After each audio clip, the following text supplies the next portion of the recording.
नमस्कार प्रिय दर्शकों, उपस्थित हूं मैं आप सभी के बीच में आज वर्ष 2024 गोचर से संबंधित एक बहुत महत्वपूर्ण जानकारी लेकर। प्रिय दर्शकों, अभी जब मैं राशिफल का कार्यक्रम तैयार कर रहा था आगे आने वाले समय के लिए और गोचर को देख रहा था, तो एक चीज निकल के सामने आई जो मुझे लगा कि आप लोगों के साथ साझा करना बेहद आवश्यक है। वर्ष 2024 और वर्ष 2025 का कुछ समय, 4 राशियां ऐसी हैं प्रिय दर्शकों जिनके लिए यह समय जो चल रहा है गोचर में, व्यक्तिगत जन्म कुंडली की बात यहाँ पे नहीं हो रही है, गोचर में जो समय चल रहा है उसके हिसाब से बेहद महत्वपूर्ण और अत्यंत श्रेष्ठ बना हुआ है। प्रिय दर्शकों, वैसे तो गोचर में 9 ग्रह हैं और समय समय पे राशि परिवर्तन होता है, लेकिन ज्योतिष के 3 मुख्य ग्रह कौन कौन से? तो देवगुरु बृहस्पति जो कि वर्तमान समय में वृषभ राशि में है, शनिदेव जो कि वर्तमान समय में कुंभ राशि में है, और राहु केतु को आप एक बराबर ही समझिए, राहु जो वर्तमान समय में मीन राशि में संचरण कर रहे हैं। इन 3 मुख्य ग्रहों के आधार पर यह तय होता है कि ये वर्ष, ये काल, ये समय प्रत्येक राशि के लिए कैसा जाएगा। अब उसमें जो 4 राशियां निकल करके आ रही हैं उनके लिए वर्तमान समय में जो गोचर चल रहा है शनि, राहु और देवगुरु बृहस्पति का, बहुत उत्तम है। अभी आने वाले समय में मंगल राशि परिवर्तन करेंगे। मंगल का राशि परिवर्तन जब गुरु और मंगल एक साथ हो जाएंगे गोचर में, यह समय भी अत्यंत श्रेष्ठ जाएगा। यानी कि आप ये मान के चलिए, जिन 4 राशियों की मैं चर्चा करने जा रहा हूं, इन 4 राशियों के लिए यह समय, यह काल, यह वर्ष, बल्कि आने वाला 2025 का भी कुछ समय बहुत बढ़िया है। और जो आप दैनिक राशिफल अलग अलग टीवी चैनल्स में या अलग अलग यूट्यूब चैनल में देखते हैं, वो रोज का होता है। उसमें क्या होता है, उसमें चंद्रमा को देखा जाता है। क्यों? क्योंकि चंद्रमा 2.25 दिन में राशि परिवर्तन कर जाता है, तो इसलिए दैनिक राशिफल जो बनाया जाता है वो चंद्रमा को आधार पर रख के तब बनाया जाता है। लेकिन जब वर्ष फल निकाला जाता है, या यूं कह लीजिए कि जब वर्ष की गणना की जाती है कि किस राशि के लिए अच्छा है, किसके लिए मध्यम है, किसके लिए दिक्कत वाला है, तो ऐसे समय में बड़े ग्रहों को, शनि, राहु और देवगुरु बृहस्पति, इनको देखा जाता है। क्यों? क्योंकि देवगुरु बृहस्पति 1 वर्ष के लिए एक राशि में रहते हैं। मार्गी और वक्री हुए, कभी कभी वक्री हो गए, तो ये समय बढ़ जाता है 12 महीने का समय, जैसे सामान्यतः होता है गुरु का राशि परिवर्तन का, तो वो बढ़ के कभी कभी 15 या 16 महीने तक पहुंच जाता है।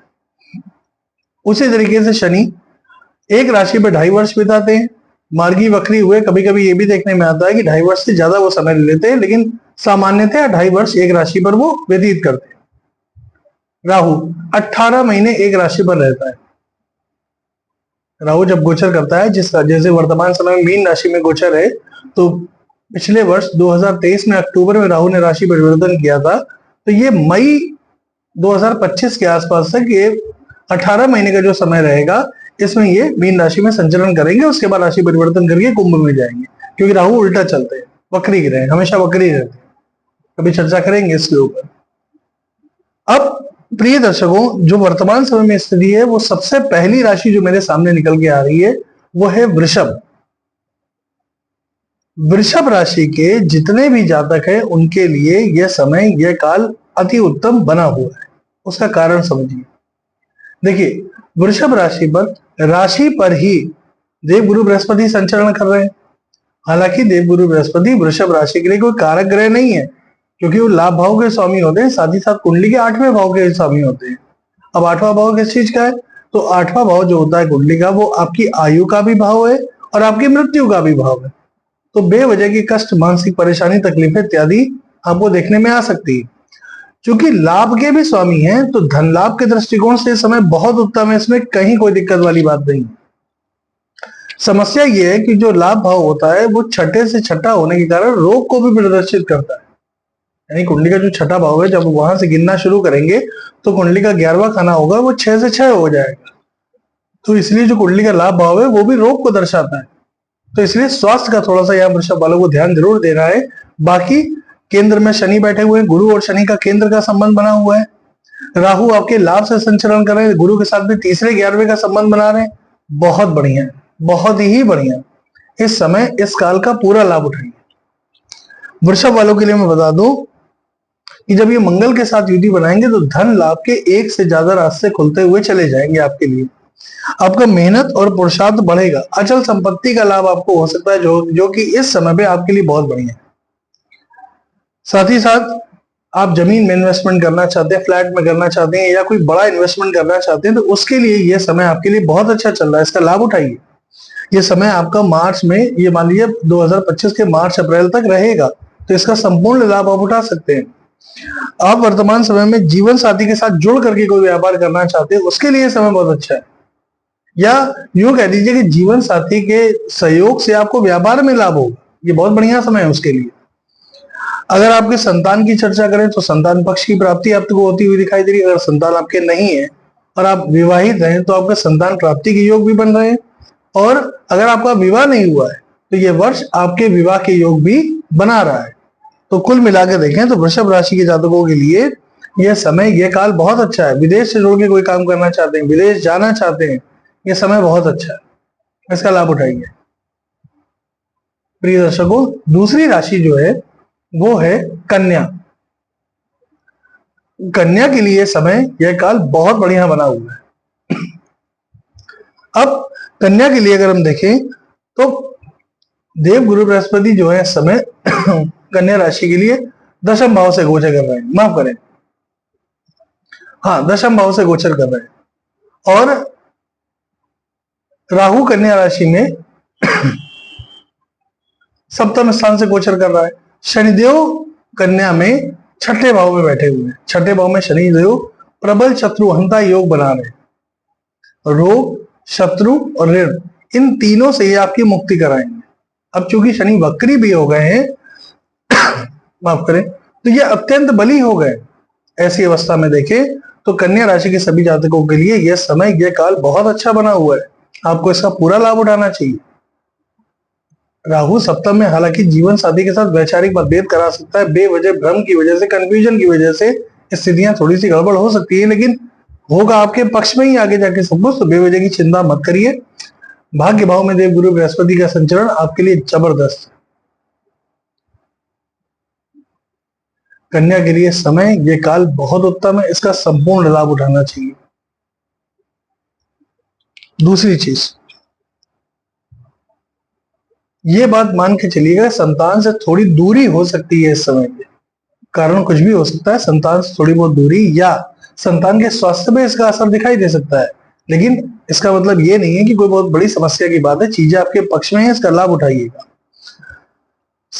अगर आपका विवाह नहीं हुआ है तो विवाह के योग आपके लिए बन रहे हैं। अगर आपको अभी संतान उत्पत्ति नहीं हुई है तो संतान उत्पत्ति के योग भी कन्या वालों के लिए बनते हुए दिखाई दे रहे हैं।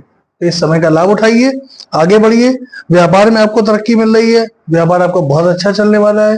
रोग, शत्रु, ऋण आपके बिल्कुल दूर रहेंगे ही रहेंगे। वाहन का सुख मिलेगा, भूमि, भवन, वाहन जो आप चाहते हैं आप खरीद सकते हैं। अचल संपत्ति में निवेश करना चाहते हैं, बिल्कुल कर सकते हैं, ये समय आपके लिए है।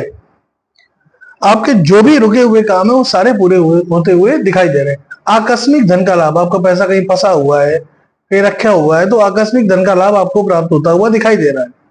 तो कन्या के लिए प्रिय दर्शकों, यह समय, यह काल बहुत अच्छा है, इसका संपूर्ण लाभ आपको उठाना चाहिए। भाग्य भाव में देव गुरु बृहस्पति का संचरण आपके लिए यह समझिए वरदायक स्थिति उत्पन्न करना।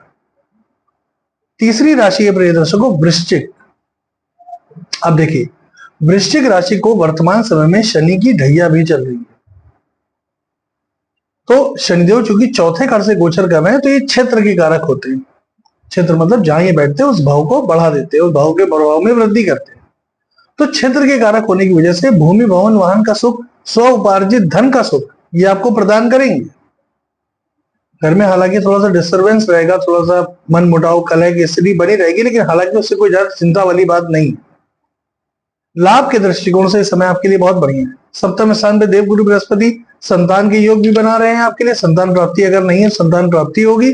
और विवाह अगर नहीं हो पाया तो विवाह के भी योग आपके लिए बन रहे हैं। प्रिय दर्शकों, पंचम का राहु इस समय आपको बेहद जुगाड़ू दिमाग देगा।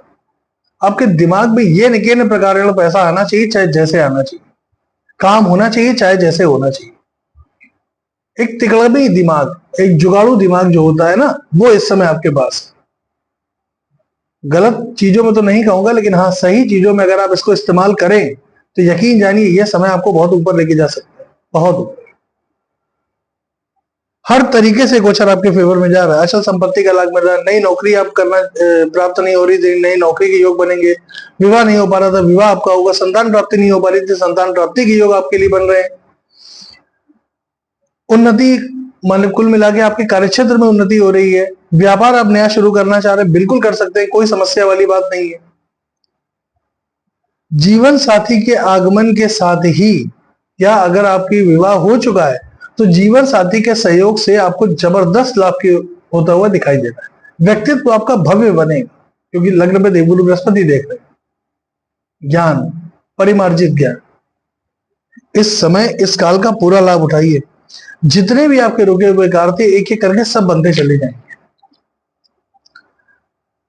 थोड़ा बहुत आपको संतान पक्ष का ध्यान देना पड़ेगा। अगर आपकी संतान है और संतान आपकी बड़ी है तो थोड़ा सा आपको वहां ध्यान देना है, उसके चाल चलन पे थोड़ा सा नियंत्रण देना पड़ेगा। प्रेम संबंधों में कोई दिक्कत ना हो, इस चीज का ध्यान देना है। बेवजह पेट में कोई दिक्कत ना आए आपके खान पान की वजह से, इस चीज का भी आपको थोड़ा सा ध्यान देना पड़ेगा, क्योंकि पंचम का राहु संतान से दूरी करा देता है। थोड़ा सा यहाँ ध्यान दीजिएगा। और चौथी राशि है प्रिय दर्शकों, मकर। मकर वो राशि है जो साढ़े साथी की अंतिम ढैया से गुजर रही है। मकर राशि को शनि की अंतिम ढैया चल रही है, जो कि मार्च 2025 में समाप्त हो जाएगी। लेकिन तब तक आपको अपने स्वास्थ्य का ध्यान देना है।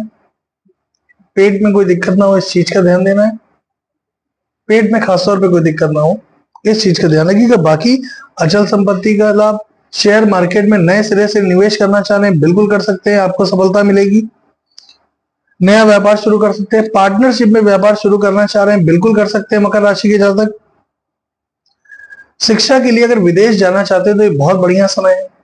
आपके बच्चे अगर विदेश में हैं और आप माता पिता हैं, आपका रिटायरमेंट हो चुका है, अब आप अकेले रह रहे हैं और आप विदेश जाके बसना चाह रहे हैं, बिल्कुल जाइए, ये समय आपके लिए है, बिल्कुल जाइए। धन लाभ के प्रबल योग बनेंगे, धन लाभ के नए रास्ते बनेंगे। कई ऐसे ऑफर आपको मिल सकते हैं जब आप आय से अधिक, यानी कि आपको मान लीजिए आप नौकरी करते हैं, कहीं से आपको इनकम हो रही है, साइड में भी आप कोई काम ऐसा शुरू करें जिससे आपको एक्स्ट्रा और अच्छी इनकम होने लगे, तो ये समय भी आपके लिए अच्छा चल रहा है। संतान प्राप्ति और विवाह के योग आपके लिए बनी रहे। संतान नहीं तो संतान प्राप्ति के योग बनेंगे, विवाह नहीं हो पा रहा तो विवाह होने की स्थितियां बन जाएंगी, चीजें आपके पक्ष में आ जाएंगी। तो प्रिय दर्शकों, ये 4 राशियां, वृषभ, कन्या, वृश्चिक और मकर, इन 4 राशियों के लिए ये समय, ये काल बहुत अच्छा है। इसका संपूर्ण लाभ उठाइए, इसको व्यर्थ मत जाने दीजिए। गोचर की स्थिति आपके पक्ष में है, आप बस कदम आगे बढ़ाइए, मेहनत और ईमानदारी के साथ आगे बढ़ते जाइए। यकीन जानिए यह समय आपको बहुत कुछ देके जाएगा। आज के लिए बस इतना ही। अनुमति प्रदान करें, पुनः आपसे मुलाकात होगी। तब तक के लिए नमस्कार।